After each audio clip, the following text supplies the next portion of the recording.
தமிழ் தேசிய உறவுகள் அனைவருக்கும் வணக்கம். தமிழர்களுக்கு எதிரான நிகழ்ச்சியை ரத்து செய்து நடிகர் விஷால் ரெட்டி விலகிய நிகழ்வு குறித்து இந்த காணொலியில் நம்ம தெளிவாக பார்க்க இருக்கோம். இந்த நிகழ்வு கடந்த ஒரு வாரமாக மிகப்பெரிய அளவுக்கு தமிழர்களிடையே பேசப்பட்டது. அதற்கு மிக முக்கியமான காரணம் மே 18 அப்படின்னு அவங்க தேர்வு செய்திருக்க அந்த தேதி மட்டும்தான். மற்றபடி அந்த கலை நிகழ்ச்சிகளுக்கோ அதில் கலந்து கொள்ள காத்திருந்த எந்த ஒரு நடிகர்களுக்கும் நடிகைகளுக்கும் எதிராக நாம் தமிழர் கட்சியாக இருந்தாலும் தமிழர்களும் எதிரானவர்களாக இல்லை. அந்த தேதியில் ஒரு கொண்டாட்ட நாளாக அதை நீங்கள் பதிவு செய்வதை ஏற்றுக்கொள்ள முடியாது என்ற ஒரே காரணத்தால் அதற்கு எதிர்ப்பு தெரிவித்து தொடர்ச்சியாக தமிழர்கள் அனைத்து வகையிலும் அவர்களுக்கு அறிவுறுத்தலின் பேரில் கடைசியாக பார்த்திங்கன்னா அந்த நிகழ்வை ரத்து செய்யணுங்கிறதையும் கேள்வி எழுப்பியிருக்காங்க.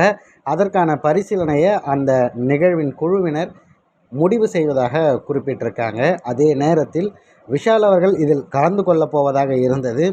அவர் எவ்விதத்திலும் இதிலிருந்து பின்வாங்க போவதில்லை அப்படிங்கிற ஒரு செய்தி பரவலாக வந்த நிலையில் தற்போது பார்த்திங்கன்னா தென்னிந்தியாவுடைய அந்த நடிகர்கள் சங்கமாக இருக்கக்கூடிய அசோசியேஷன்லேருந்து ஒரு லெட்டர் பேட் வந்திருக்கு. அதில் என்ன குறிப்பிட்டிருக்காங்க அப்படின்னா, தமிழர்களுடைய ஒற்றுமை அப்படிங்கிறது தான் மிக முக்கியமானது.